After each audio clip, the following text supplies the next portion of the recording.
और एक काम हम और करते थे, वो ये कीर्तन करते थे पड़ोस में सब माताएं इकट्ठी होकर के, वहां जो हम देखते उसकी नकल करते थे।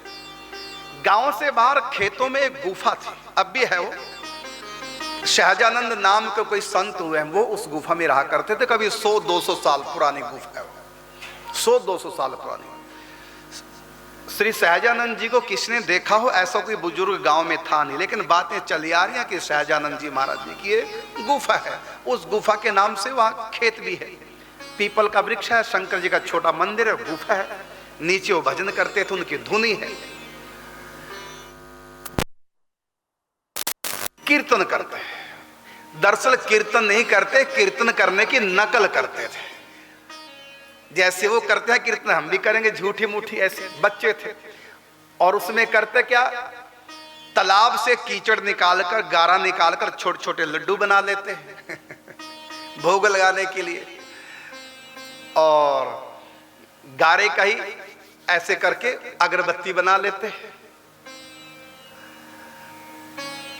गारे की रोटियां सी बना लेते हैं और झूठ मूठ में ऐसी भोग लगाते, जैसे वो लगाते मंदिर में हम भी ऐसे लगाते। वो मंजीरा से कीर्तन करते, हम किससे करते, हमारे घर के बगल में ही किसी का ऊपर चुबारा बना था, उसमें लैंटर वाला नहीं था, लकड़ी के पिलो लगती हैं उसमें, क्या बोल, कड़ियां बोलते हैं उन लोग, यहाँ पता नहीं क्या बोलते होंगे, मतलब लैंटर नहीं था, लकड़ी के बलियां सी होती हैं, चकोर, उसके ऊपर छत डाली जाती है। तो वो बड़ी हो गई थी उनकी, तो उन्होंने थोड़ी थोड़ी काट दी थी, वो कट के नीचे पड़ी थी, इतने पीस चकोर, उन्हीं को उठाकर हमने बजाने वाली बना दिया, उनको रख लिया, वहां अपना कीर्तन करते। 2-4 बच्चे और गुफा में चले जाते, कमरे में, खेतों के अंदर नीचे, और अपना श्री कृष्ण गोविंद हरे मुरारे, हे नाथ नारायण वासुदेवा वो करते थे। हम भी वैसे ही करते थे। वो भोग लगाते, हम मिट्टी का भोग लगाते थे, लड्डू बना के मिट्टी के, और मिट्टी गारे की रोटियां बना लेते, और धूप भी बना लेते, अगरबत्ती धूपबत्ती गारे की बना के ऐसे करके भगवान के आगे ऐसे लगा देते थे, और नाचने भी लग जाते। और चारों तरफ गन्ने के खेत होते थे, उनके अंदर जाके कीर्तन करते। एक बार सूर्य ग्रहण हुआ तो गांव में कीर्तन हुआ। पिताजी पसंद नहीं करते थे कि जहां महिला हो हमारा बच्चा वहां जाए, कल कोई भी उंगली उठाए, अपनी शान के खिलाफ माना करते थे। तो हमने क्या किया कि उस गुफा में घुस गए सूर्य ग्रहण, हम यहाँ कीर्तन करें। 2-4 बच्चे और वहां लगे कीर्तन करने सूर्य ग्रहण पर। ये जो हमारा गांव है ना, ये एक तीर्थ स्थान है। जिस समय दुर्योधन की जंघा तड़वाई ठाकुर जी ने भीम से, वो विलास कुंड है, आज भी है वो विलास नगर, और बलराम जी वहां आए थे आदि बद्री तीर्थ यात्रा करते, वहां आदि बद्री है, सरस्वती उद्गम स्थल है, वहीं से सरस्वती प्रकट होती है, कुरुक्षेत्र में आती है। तो बलराम जी अंतिम तीर्थ यात्रा आदि बद्री की, और वहां से आ रहे थे, रास्ते में दुर्योधन और भीम का युद्ध हो रहा था, ये कथा जगत प्रसिद्ध, सब जानते।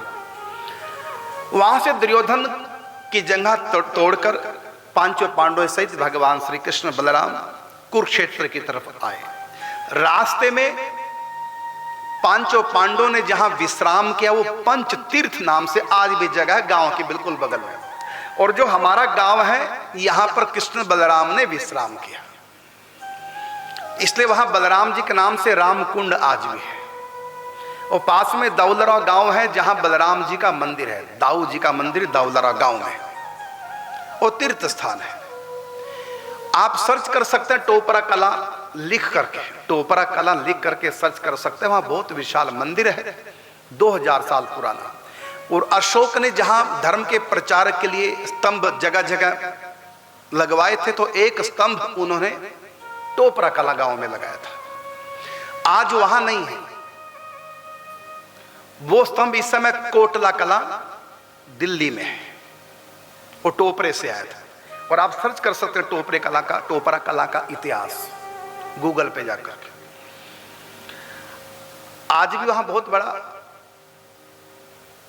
अशोक का चिन्ह बना रखा है सरकार ने। और वो स्थान सिंधु क्षेत्र कहलाता है। महाभारत के अनुसार ये जमुना और सरस्वती के बीच का जो क्षेत्र है ये सिंधु वन कहलाता है।